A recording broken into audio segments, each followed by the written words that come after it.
ఎప్పుడు సాధ్యమవుతుంది?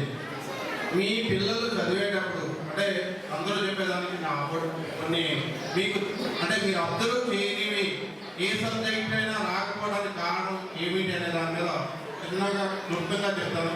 జాగ్రత్తగా ఆచరించినట్లయితే మ్యాథమెటిక్స్ కానీ ఏ సబ్జెక్ట్ అయినా మనం ఈజీగా నేర్చుకోవచ్చు. ఎందుకని పిల్లలకు చదువు రాదు అంటే ఇప్పుడున్న విద్యా విధానం కార్పొరేట్ సెక్టార్లో equal to government. Government means they pass the GO and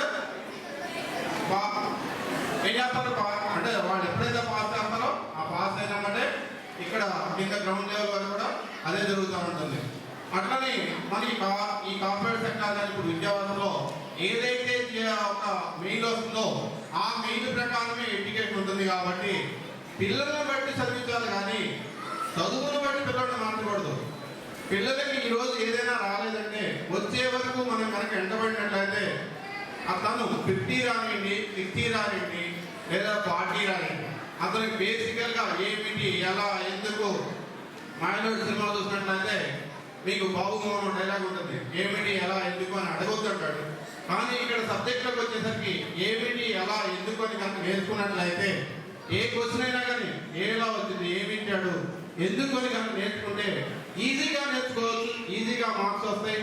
తర్వాత ఇంకా ఎన్ని మార్క్స్ వచ్చినా 90% వచ్చి పేరు రాయడం రాకపోయినా లేదా చదవడం రాకపోయినా అది వ్యర్థమైన చదువు. 60% వచ్చి అవగాహనతో చదివేది ఈరోజు